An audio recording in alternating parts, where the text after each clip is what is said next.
This is shared property. Let us out! That was the HOA president screaming when I pressed one button and the gate slammed shut. 30 luxury cars were suddenly trapped inside my backyard, engines idling, music cutting off mid-beat, champagne glasses frozen in mid-air as people realized the exit was gone. 5 minutes earlier, the HOA had rolled into my private pool like it was a pop-up resort.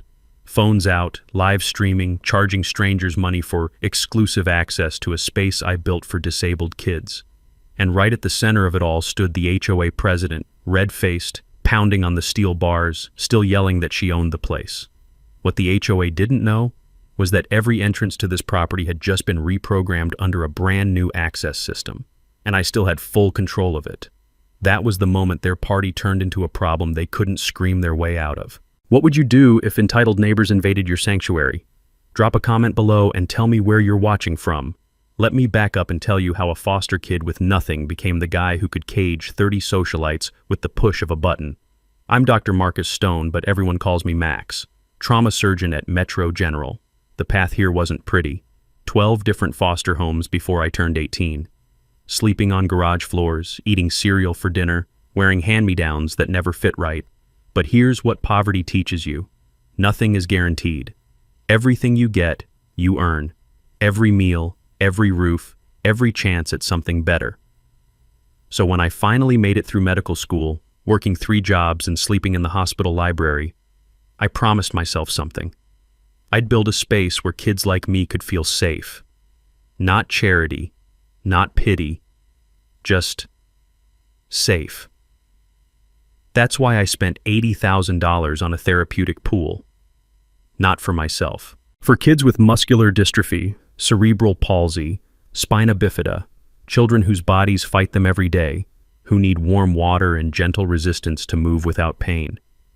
The pool sits behind my house in Emerald Hills HOA.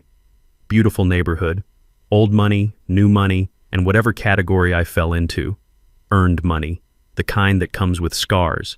But apparently, earned money doesn't buy you respect from people like Anastasia Vanderbilt Cross. Anastasia inherited $50 million, never worked a day in her life, married into another $50 million just for fun. And 6 months ago, she bought her way into becoming our HOA president through strategic donations and influence peddling. The smell of her perfume, something French that costs more than most people's rent, hit you before she even spoke. Everything about her screamed money without purpose. Designer clothes that cost more than my first car, jewelry that could fund a small hospital wing. But here's what really made my skin crawl. She looked at my pool like it was wasted on me. I first noticed her attention 3 weeks ago. She'd walk by during the kids' therapy sessions, watching through the fence. Not the warm curiosity of someone who loves children. The calculating stare of someone measuring square footage. Then came the questions, casual at first. That's such a large pool for one person. Do you really need all that space?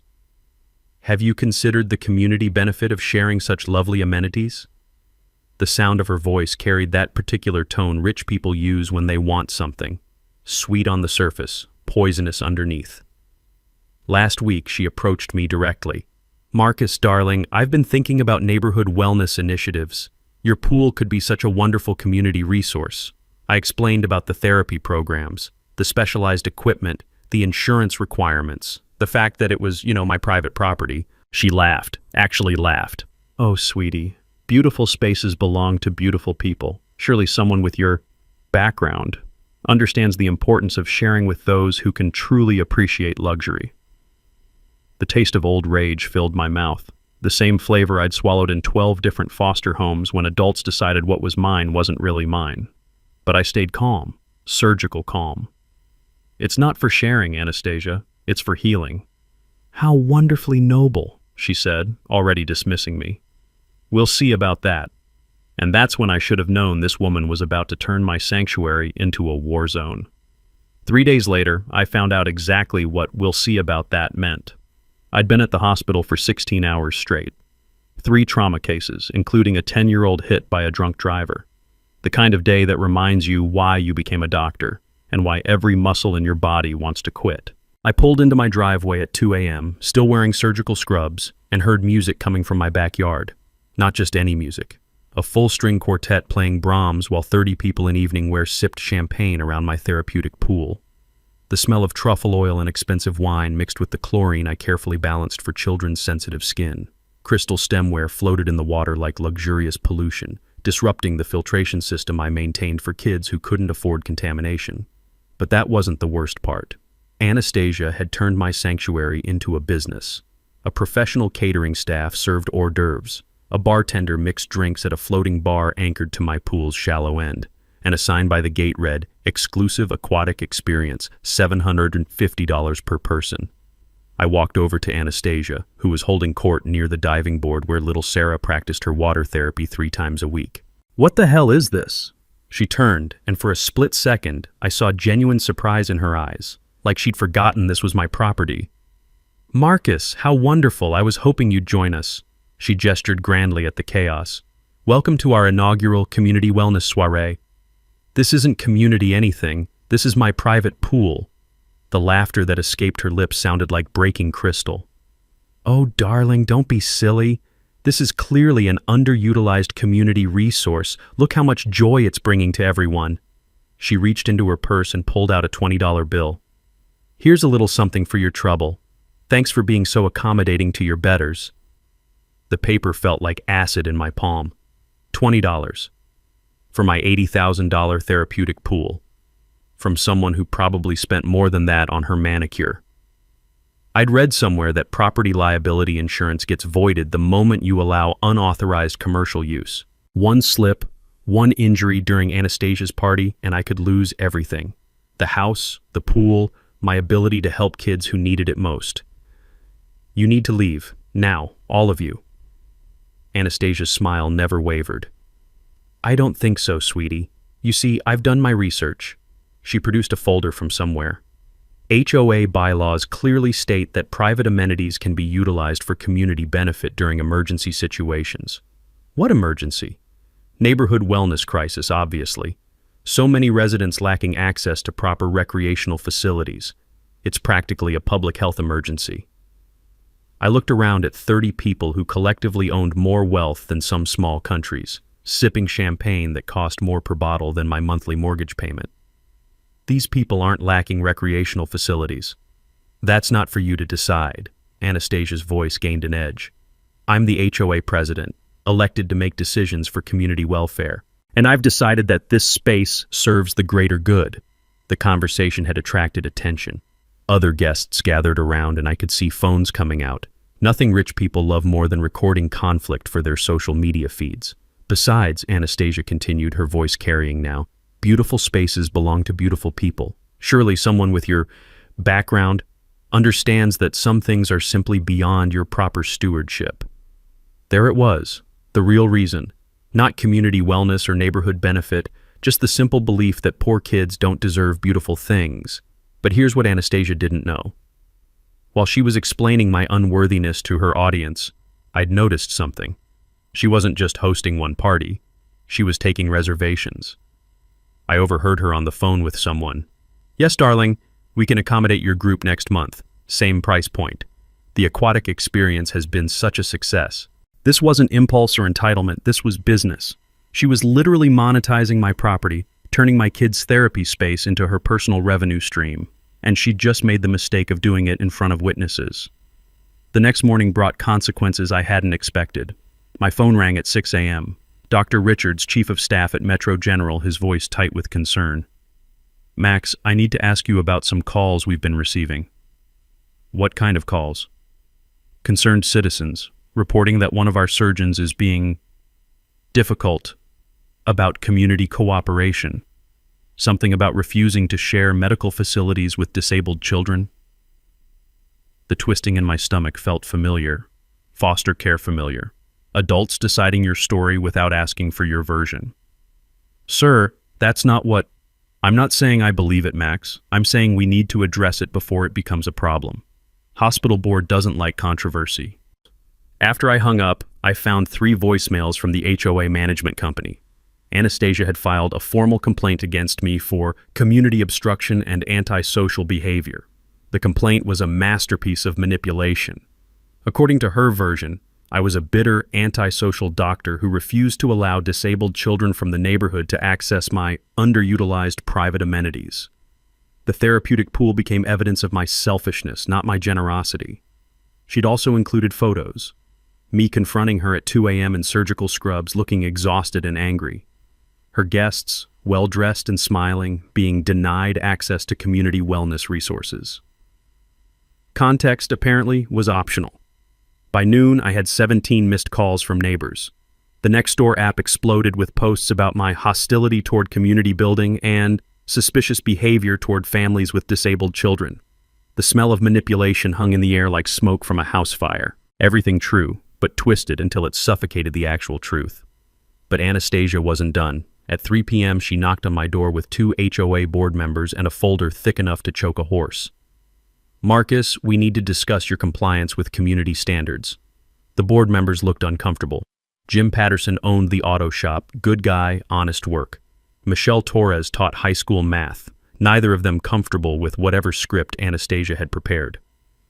According to HOA regulations, Anastasia continued, reading from her folder, any private amenity that could serve community welfare may be subject to shared use provisions during declared emergencies.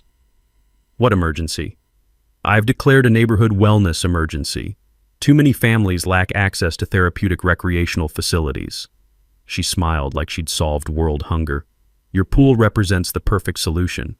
Jim shifted uncomfortably. Anastasia, I'm not sure we can just declare The bylaws are very clear, she interrupted.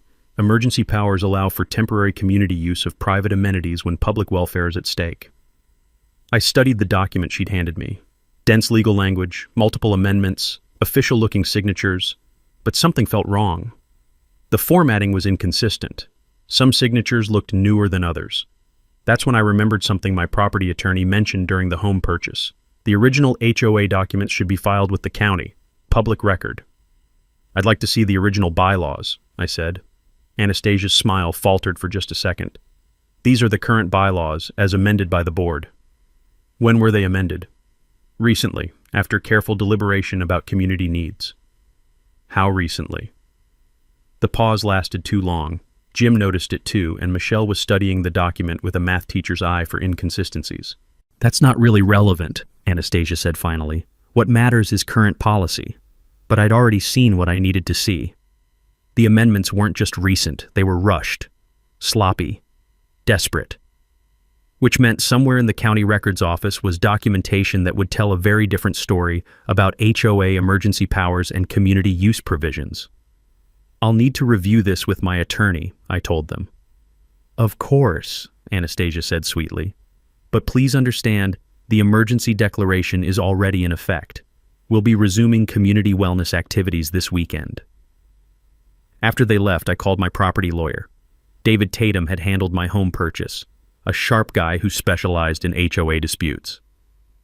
Max, I need to tell you something about HOA emergency powers. They're extremely limited, require unanimous board approval, and definitely can't be used to seize private property for commercial use. If someone's trying to invoke emergency authority for this, they're either ignorant of the law or banking on you being ignorant of it.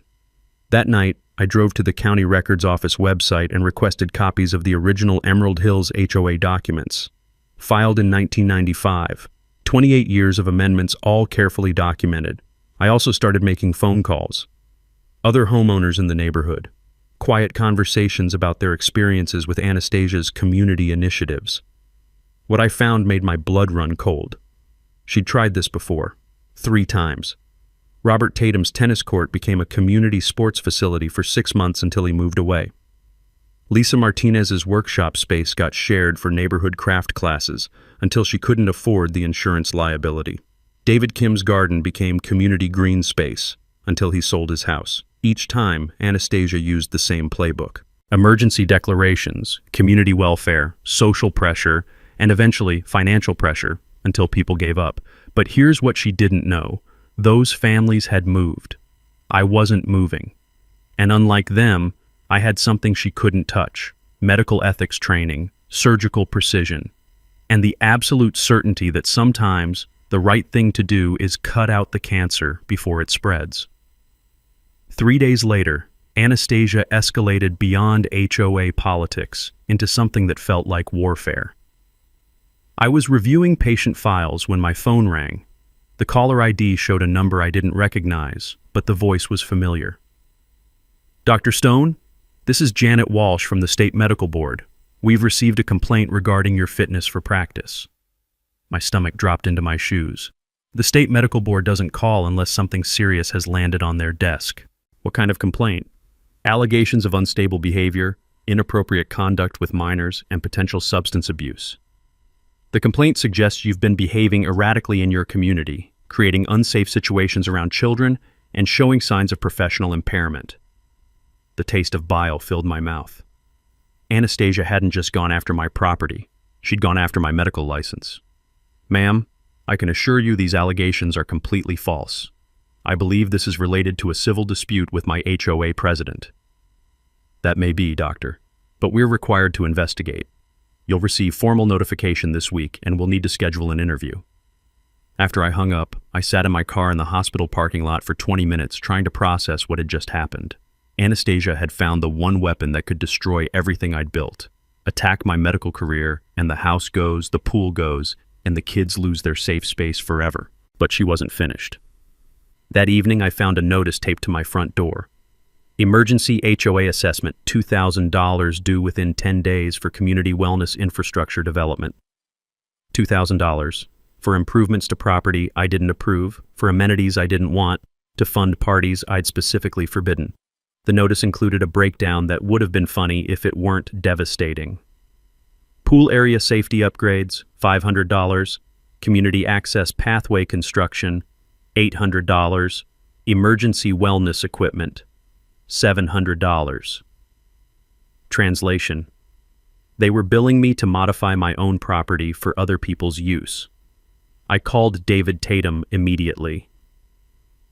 "Max, this is bad. They can't charge you for modifications to your property without your consent, but fighting it could take months, and if you don't pay, they can place a lien on your house." That weekend, Anastasia held her second community wellness event. This time, she'd invited local media. Channel 7 News ran a feature story about innovative HOA wellness initiatives. The segment showed smiling families enjoying community therapeutic facilities while a voiceover praised forward-thinking leadership that prioritizes public health over individual property rights. They interviewed Anastasia, who looked radiant in a white sundress that probably cost more than most people's monthly salary. "We believe that private amenities in our community should serve the greatest good," she told the camera. "When someone hoards resources that could benefit disabled children and families in need, we have a moral obligation to intervene." The story painted me as the villain, the selfish doctor who refused to share his pool with disabled kids. No mention of my actual therapy program. No context about the commercial operation she was running, just the narrative she wanted. Community good versus individual greed. Within hours, the story went viral on social media. Pool justice started trending. Thousands of people sharing their outrage about the greedy doctor who wouldn't help disabled children. My DMs filled with hate mail, people calling me everything from heartless to evil, death threats from strangers who knew nothing about the actual situation. But buried in all that noise, I found something unexpected. Messages from other people who'd dealt with HOA abuse. Homeowners who'd been bullied, manipulated, or financially destroyed by board members who believed position meant ownership. One message stood out, from Lisa Martinez, whose workshop had been shared until she couldn't afford to stay. She did the same thing to me, exact same playbook. Emergency declarations, social pressure, media manipulation. But I found something before I moved. Original HOA documents that prove she's been forging amendments. If you want to fight this, I can help.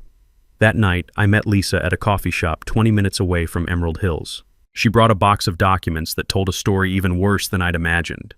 Anastasia hadn't just been forging recent amendments. She'd been systematically altering HOA documents for 3 years, creating fake emergency powers, fake community use provisions, and fake board approvals. She targets people who won't fight back, Lisa explained. New residents who don't know the original rules, elderly homeowners who can't afford lawyers, people going through divorces or medical crises. "Why didn't you report this?" Lisa's laugh was bitter. "To who?" She owns the city council member who oversees HOA complaints. Her family donated a wing to the courthouse. Her husband sits on the police foundation board. But as Lisa spread out the documents, I saw something she'd missed. Something that changed everything.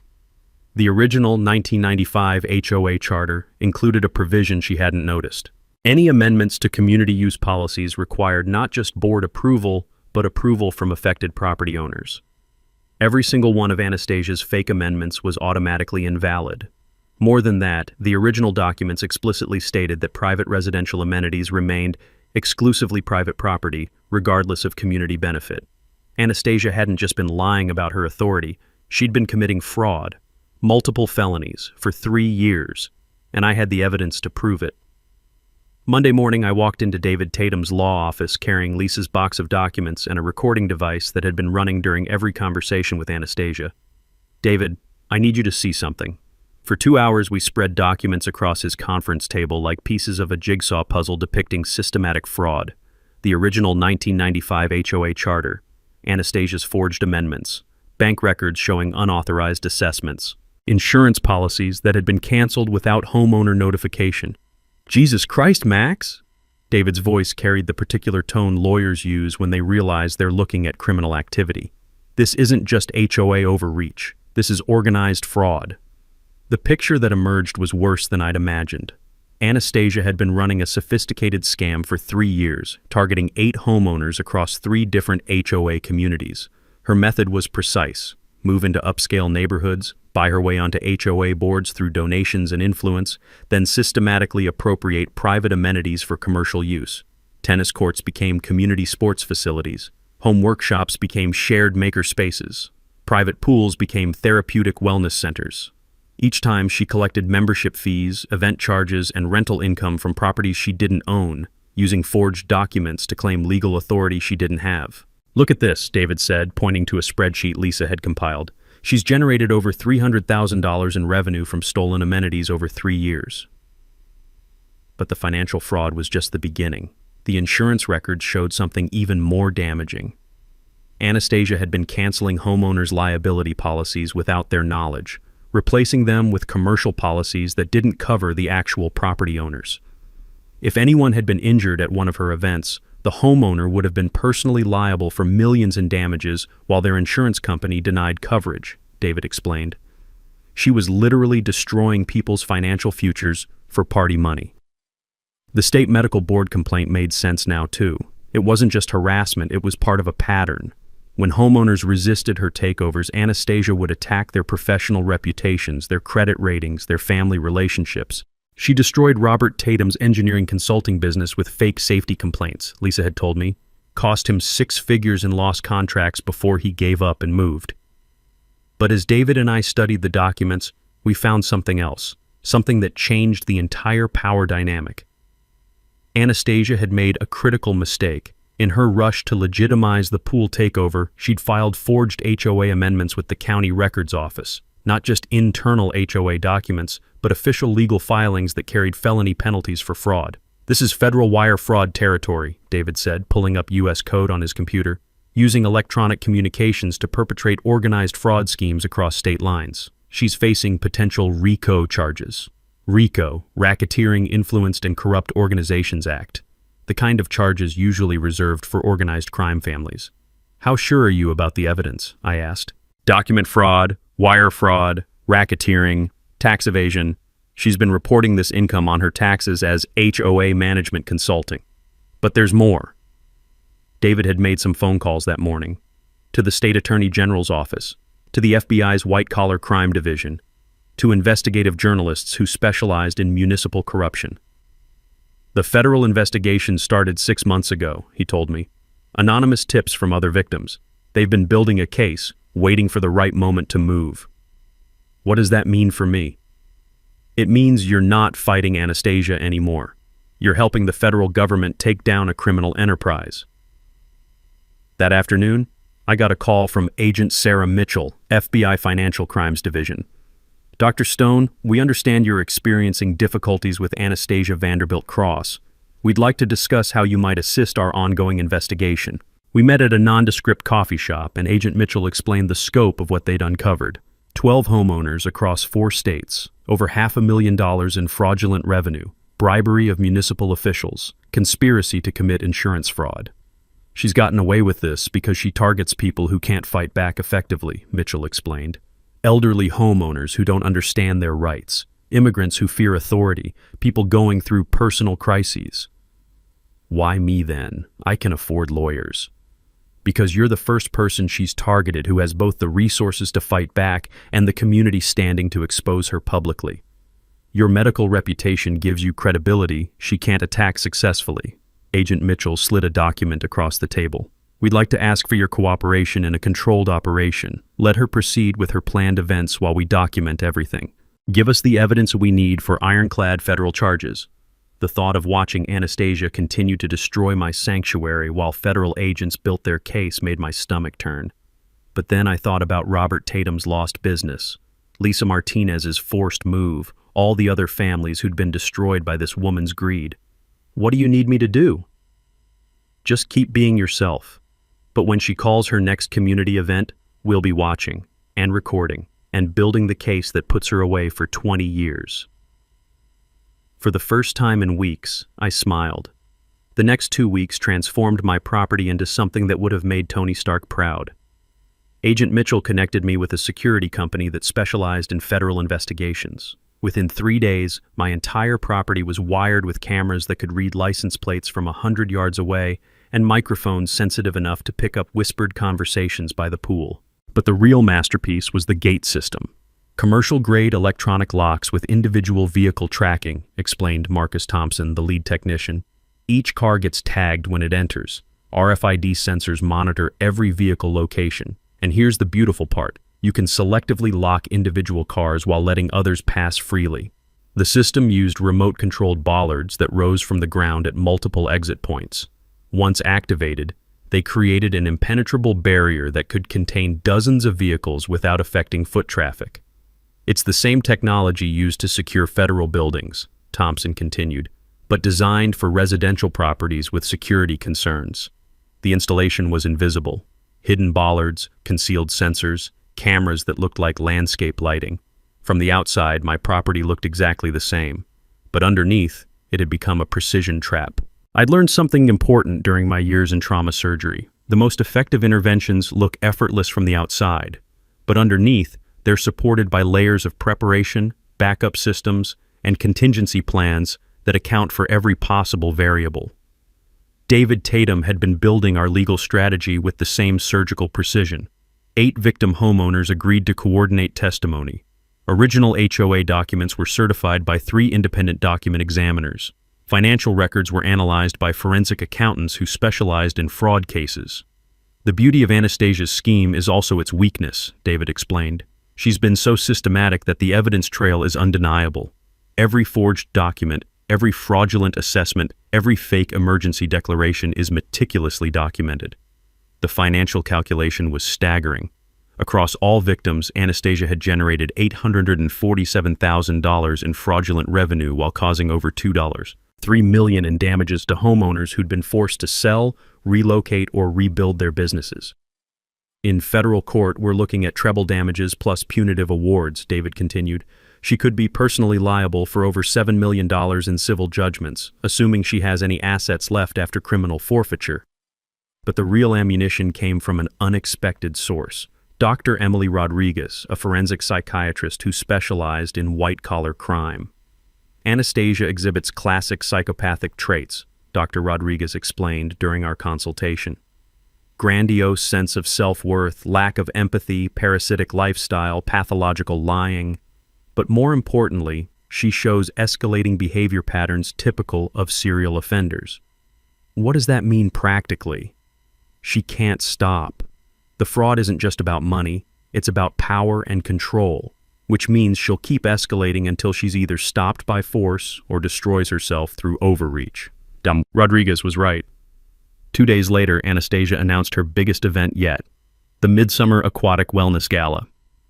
200 invited guests, professional catering, live entertainment, and a special appearance by the mayor, who would be presenting Anastasia with a Community Service Award for her wellness initiatives. The event fee was $200 per person. Total potential revenue, $240,000, all from my property without my permission, using forged documents to claim authority she'd never had. Agent Mitchell was ecstatic when I called with the details. This is perfect. Public event, multiple witnesses, elected officials present, massive financial fraud documented in real time. She's going to hand us everything we need for RICO charges. The plan was elegant in its simplicity. Let Anastasia proceed with her gala. Document every aspect of the fraud, then activate the trap when maximum witnesses were present and maximum evidence had been generated. We'll have federal agents positioned as catering staff and guests, Mitchell explained. Local police will be on standby for arrest warrants, and we've coordinated with Channel 7 News to cover what they think is a community interest story. The timing had to be perfect. Too early, and we wouldn't have sufficient evidence. Too late, and guests might leave before arrests could be made. We activate when she gives her speech accepting the Community Service Award, I decided.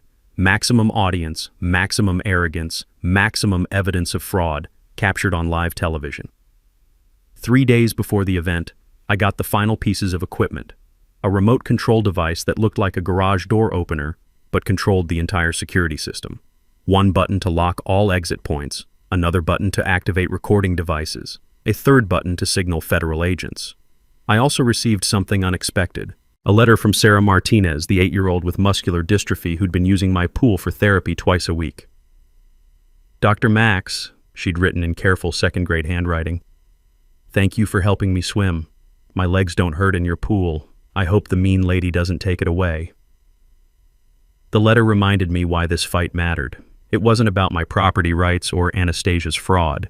It was about protecting spaces where vulnerable people could heal. The night before the gala, I walked around my pool one last time. Tomorrow, it would become a crime scene. But tonight, it was still a sanctuary. The smell of chlorine mixed with the jasmine growing along my fence. The sound of the filtration system humming quietly. The sight of underwater lights creating patterns on the bottom that kids loved to chase during therapy sessions. In 18 hours, this peaceful space would become the center of a federal fraud investigation that would be broadcast live on television and analyzed by lawyers for years to come. But for now, it was just a pool where broken kids learned to move without pain, and that was worth fighting for. The morning of the gala brought news that made me question whether Anastasia had finally lost touch with reality completely. My phone rang at 6 a.m. David Tatum's voice was tight with disbelief. Max, you need to see the morning paper. Front page. The headline read, Local Doctor Investigated for Child Endangerment. The story, bylined by a journalist I'd never heard of, painted a picture of me as an unstable physician who'd been behaving erratically around disabled children and refusing to cooperate with community wellness initiatives. The article quoted unnamed sources claiming I'd been aggressive toward families with special needs children, had substance abuse issues that affected my medical practice, and was being investigated by both the State Medical Board and Child Protective Services. Every single word was a lie, but printed in black and white, with the weight of journalistic authority behind it, the lies looked disturbingly like truth. How the hell did this get published? I asked David. Money. Anastasia's Family Foundation donates heavily to the paper's charity initiatives. Plus, the reporter is married to someone on her event planning staff. But the newspaper was just the opening act. At 9 a.m., 2 CPS investigators showed up at my house with a court order to inspect my property for potential safety hazards related to the therapeutic pool program. Dr. Stone, we've received reports that you may be operating an unlicensed therapy facility for minors without proper safety protocols or background checks. I explained about the legitimate medical program, showed them insurance documents and safety certifications, provided contact information for the pediatric rehabilitation specialists who supervise sessions. But that wasn't the point. The point was the timing. CPS investigations, even unfounded ones, take weeks to resolve. By the time I was cleared, the pool program would be shut down, the kids would lose their therapy space, and Anastasia would have achieved her goal through bureaucratic warfare. We're going to need to suspend any therapeutic activities pending our investigation, the lead investigator told me, for the children's safety. At 11 a.m., my hospital administration called another meeting. More concerned citizen calls, more questions about my fitness for practice. More pressure to resolve the community situation before it affected the hospital's reputation. Max, I'm not saying there's merit to these allegations, Dr. Richards said carefully, but the volume of complaints is concerning. We may need to consider administrative leave pending resolution. Administrative leave, medical career death sentence. Once you're suspended pending investigation, other hospitals won't touch you. Even if you're cleared, the suspicion follows you forever. At 1 p.m., I discovered that Anastasia had filed a restraining order against me. Petitioner fears for her safety due to respondents' escalating erratic behavior and verbal threats, the court filing read. Respondent has shown signs of mental instability and has made statements suggesting intent to disrupt community events. The restraining order prohibited me from being within 100 feet of Anastasia or any HOA events. Since the gala was being held on my property, the legal effect was to ban me from my own backyard during the fraud I was trying to expose. She's not just covering her tracks, Agent Mitchell told me over an encrypted phone call. She's trying to remove you as a witness entirely. But that afternoon brought the most devastating blow yet. I was reviewing patient files when my phone rang. The caller ID showed Sarah Martinez's mother. Dr. Stone, I'm so sorry to call, but we won't be able to continue Sarah's therapy sessions. My heart sank. Sarah was 8 years old with muscular dystrophy. The warm water therapy was the only exercise that didn't cause her pain. Maria, if this is about the news stories, I can assure you, it's not that. Her voice cracked. It's the insurance. Our insurance company called this morning.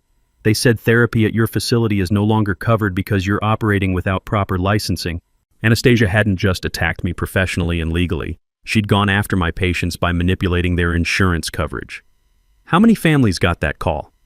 All of them. 12 families. Every child who uses your pool for therapy. After I hung up, I sat in my office staring at the wall for 10 minutes.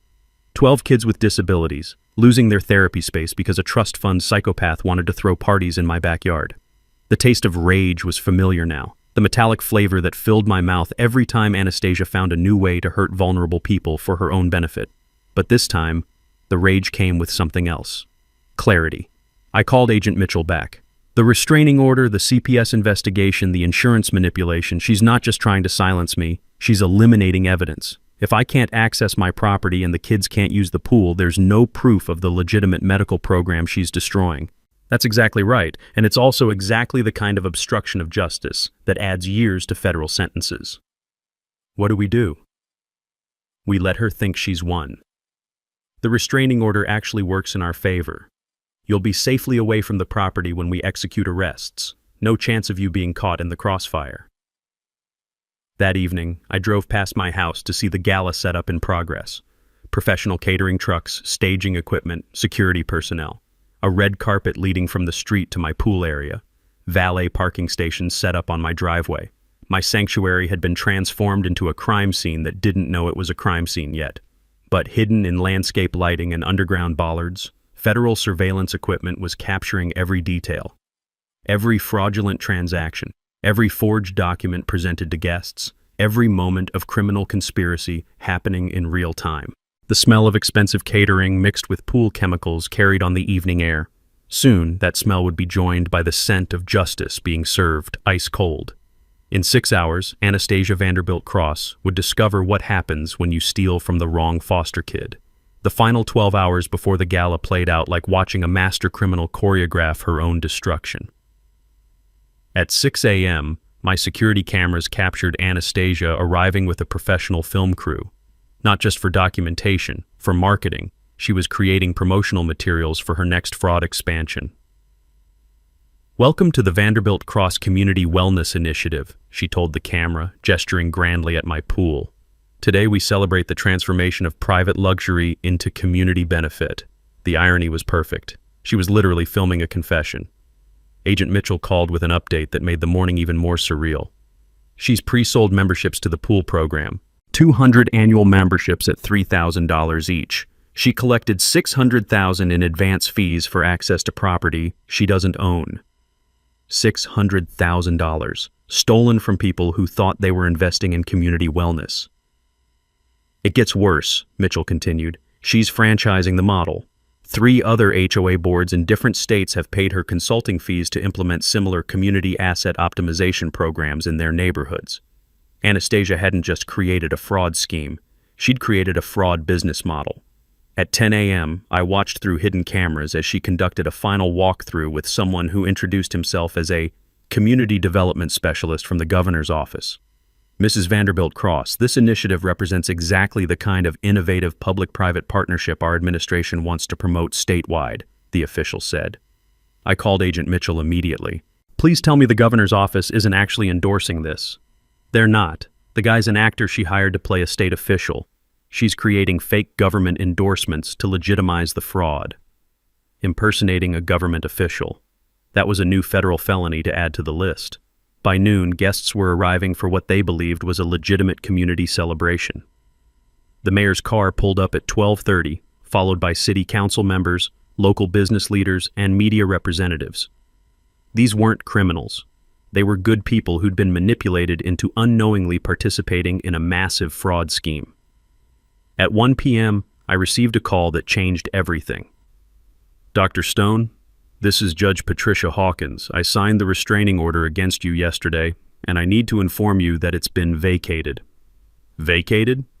Federal agents provided evidence that the restraining order was obtained through fraudulent testimony. Mrs.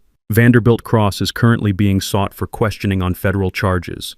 You're free to return to your property. But I wasn't returning to my property. Not yet.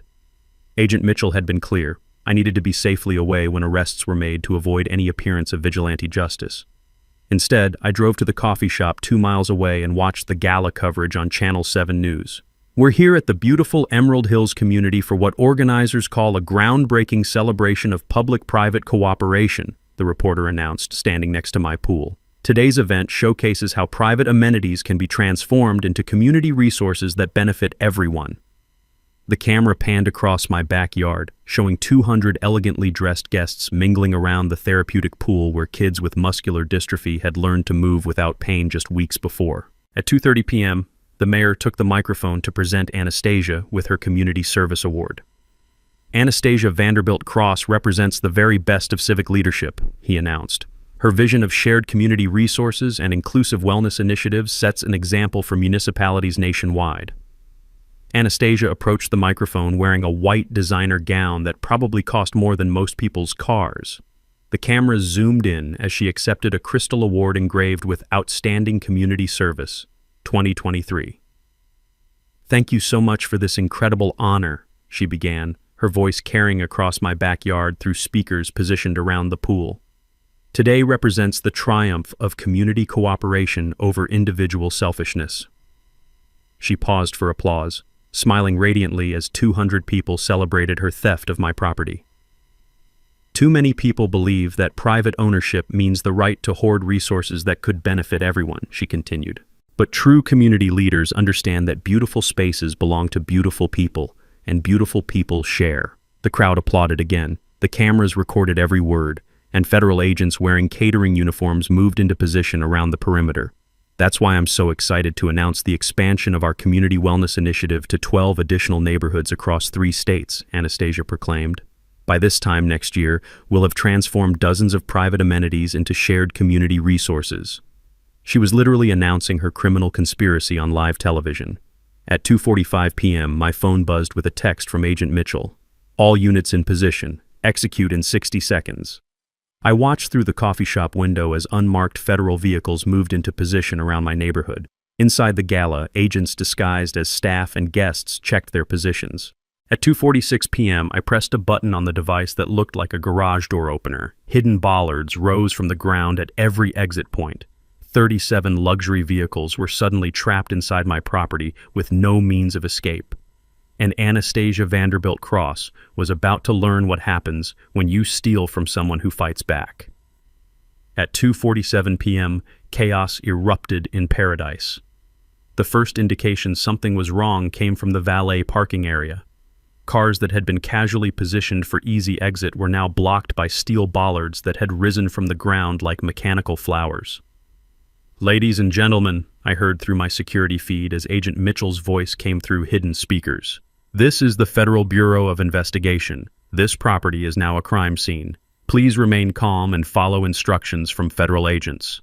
The transformation was instant and beautiful. People in catering uniforms suddenly produced FBI badges and weapons. Guests who'd been mingling politely revealed themselves as federal agents. The photographer documenting the event was actually a federal evidence technician. But the center of it all was Anastasia, standing at the microphone in her white designer gown, still holding her community service award, her mouth opening and closing like a fish trying to breathe air. "This is shared property!" she screamed, her composure cracking like ice under pressure. "You can't do this! I have rights!" Agent Mitchell approached the makeshift stage with handcuffs visible on her belt. "Anastasia Vanderbilt Cross, you're under arrest for federal wire fraud, mail fraud, racketeering, and conspiracy to commit fraud." "This is ridiculous!" Anastasia's voice pitched higher with each word. "I'm the HOA president. I have authority over community resources." "Ma'am, you have the right to remain silent." But Anastasia wasn't interested in remaining silent. "Do you know who my father is? Do you know how much money my family donated to this city?" The Channel 7 news crew was capturing every moment. The mayor's face had gone pale as he realized he'd just presented a community service award to a federal criminal. City council members were backing away from the stage like Anastasia had become radioactive. "Let us out!" she shrieked, pointing at the trapped cars. "This is kidnapping! This is false imprisonment!" Agent Mitchell's response was perfectly calibrated for maximum legal impact. "Ma'am, you're on private property that you accessed through fraudulent means. The property owner has every right to control access to his land." That's when Anastasia spotted me. I'd driven back during the arrests and was standing at my fence line, watching federal agents dismantle 3 years of criminal enterprise in my backyard. "You!" she screamed, pointing at me like I was Satan himself. "This is your fault. I was helping the community." "Show me the deed, Anastasia," I called back, my voice carrying across the suddenly quiet crowd. "Show me where your daddy's money bought you my property." The silence that followed was broken only by the sound of handcuffs clicking closed around her wrists. But Anastasia wasn't finished. Even handcuffed, even surrounded by federal agents, even with 200 witnesses and live television cameras capturing her meltdown, she kept talking. "This is persecution. I was serving the community.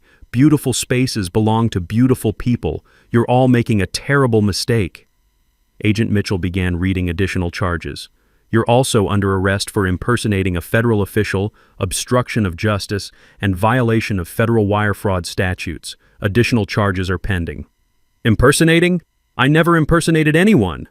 "Sir," Agent Mitchell called to the fake governor's office representative, who was trying to blend into the crowd, "you're also under arrest." As federal agents led both conspirators away, the crowd of guests stood trapped behind my locked gates, watching 3 years of sophisticated fraud unravel in real time. The news crews were having the day of their careers, live arrests at a community event, a trust fund heiress having a complete breakdown on camera, federal agents revealing a multi-state fraud conspiracy in real time. This is Channel 7 News with breaking coverage of what appears to be one of the largest HOA fraud schemes in state history, the reporter announced. Federal agents have just arrested HOA President Anastasia Vanderbilt Cross and an accomplice for what sources describe as a sophisticated criminal enterprise targeting multiple communities. The cameras panned across the scene, handcuffed defendants being loaded into federal vehicles, trapped luxury cars behind steel bollards, guests in formal wear being questioned by FBI agents, and at the center of it all, the therapeutic pool that had started the whole war. According to federal sources, Mrs. Vanderbilt Cross allegedly generated over $800,000 in fraudulent revenue by claiming unauthorized control over private property in multiple HOA communities, the reporter continued. As the last federal vehicle drove away with Anastasia inside, I walked to the gate control and pressed the button to lower the bollards. 37 expensive cars started their engines simultaneously and drove away from my property as quickly as legally possible. The mayor approached me as the crowd dispersed. "Dr. Stone, I want to personally apologize. We had no idea about the fraud. The city will be reviewing all our policies regarding HOA oversight." "Thank you, Your Honor. I appreciate that." What I didn't say was that the apology felt good, but not as good as watching a trust fund psychopath learn that money can't buy immunity from consequences. Agent Mitchell was the last to leave. "Dr. Stone, I want you to know that your cooperation made this case possible. She was destroying families, and you stopped her. As the sun set over my backyard, I looked at the pool that had caused so much conflict. Tomorrow, 12 kids with disabilities would return for their therapy sessions. The sanctuary had been defended. The smell of chlorine mixed with jasmine carried on the evening air, no longer contaminated by expensive wine and entitlement, just the clean scent of water where broken things learned to heal. 6 months later, justice arrived with the precision of surgical stitches and the permanence of scar tissue. Anastasia Vanderbilt Cross was sentenced to 7 years in federal prison plus $2 million in restitution. The judge specifically noted that her systematic exploitation of vulnerable homeowners for personal gain warranted maximum penalties under federal fraud statutes. Her accomplices received shorter sentences, but the fake government official got 18 months for impersonating a federal employee. The bribed city officials faced separate corruption charges that ended their careers and cost them their pensions. But the real satisfaction wasn't the criminal convictions, it was the civil lawsuit. Our class action settlement awarded $4.7 million to the 12 families Anastasia had victimized across 4 states. The money came from seizure and sale of her family estate, her luxury cars, and even the jewelry she'd worn to fraudulently accept community service awards. My portion was $340,000. More money than I'd spent building the pool, enough to upgrade every system and expand the therapy programs to serve twice as many kids. Dr. Stone, this settlement allows us to create something unprecedented, explained Dr. Rebecca Martinez, the pediatric rehabilitation specialist who now helped coordinate our programs. A fully equipped therapeutic facility that serves underserved families at no cost. The new equipment was impressive. Specialized lifts for children with severe mobility limitations, underwater treadmills for gait training, temperature control systems that could adjust water warmth for different therapeutic needs. But the best upgrade was invisible. Peace of mind, legal protection, the certainty that no trust fund princess could ever again turn a healing space into her personal ATM. The federal court settlement included provisions that went far beyond my property, new regulations requiring transparency in HOA decision-making, mandatory audits for any community assessments over $500, criminal penalties for HOA board members who forge documents or claim authority they don't possess. The Vanderbilt Cross case created legal precedents that protect homeowners nationwide, David Tatum explained. She inadvertently strengthened property rights for everyone. The ripple effects were remarkable. 3 other fraud schemes in different states were exposed when victims came forward after seeing news coverage of Anastasia's downfall. 2 additional federal investigations were launched. An entire network of property theft masquerading as community development was systematically dismantled. But the most meaningful changes happened right in my backyard. Sarah Martinez returned for therapy sessions the week after Anastasia's arrest. Her first question was simple. Dr. Max, is the mean lady really gone? She's gone forever, sweetheart. The pool is safe. Good. I like swimming without being scared. Within 3 months, our program expanded from 12 children to 37. Word spread through pediatric rehabilitation networks across the region. Families drove hours to access therapy in an environment where kids felt safe and welcome. We established the Earned versus Entitled Scholarship Fund using a portion of the settlement money, $25,000 annually for foster children pursuing medical careers. The first recipient was Marcus Williams, an 18-year-old aging out of foster care who wanted to become a pediatric physical therapist. I know what it feels like to have people decide your story without asking your opinion, he told me during his interview. I want to help kids who need advocates. The local impact was equally significant. The city council implemented new oversight procedures for HOA operations. The newspaper issued a formal apology for publishing unverified accusations and established new editorial standards for community reporting. Channel 7 News won a state journalism award for their coverage of the fraud scheme. The reporter who'd initially covered Anastasia's community wellness initiatives later produced a documentary about HOA abuse that aired nationally. Most importantly, Emerald Hills became a different kind of community. Not one controlled by wealth and intimidation, but one that actually served its residents' needs. The neighborhood installed a real community pool using funds from the federal settlement. But unlike Anastasia's theft, this one was built through transparent democracy, funded through voluntary contributions, and managed by elected volunteers who actually cared about community welfare.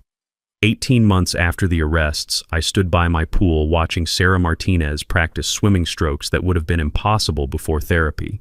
Her mother sat in a chair nearby, no longer worried about insurance coverage or legal threats. "Dr. Stone," Sarah called from the water, "look, I can swim all the way across." I watched her move through water that had been contaminated by greed and entitlement but was now clean again. The chlorine smelled exactly right. The temperature was perfect for healing, and the only sounds were children laughing and water gently lapping against tiles. That evening, my phone buzzed with a message from Agent Mitchell. "Saw the news about your therapy program expansion. Congratulations on building something beautiful from something ugly." She was right. We'd taken a space that had been stolen and traumatized and turned it into something stronger than before, a sanctuary that couldn't be bought, sold, or taken away by people who believed money meant ownership of everything. Before I went inside, I walked one more lap around the pool where broken things learned to heal. Tomorrow, 37 kids would return for therapy. Next month, we'd welcome 10 more families. Next year, we might need to expand again. The taste of justice was better than any expensive wine Anastasia had ever spilled in these waters. Got your own entitled neighbor nightmare? Share your story in the comments below. I read every single one, and the best stories might become future episodes.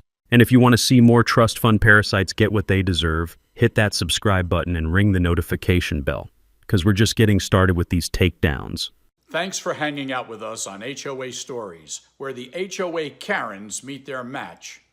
If this story had you cheering or cringing, go ahead and like the video, drop a comment with your reaction, and hit subscribe so you're ready for the next wild HOA tale.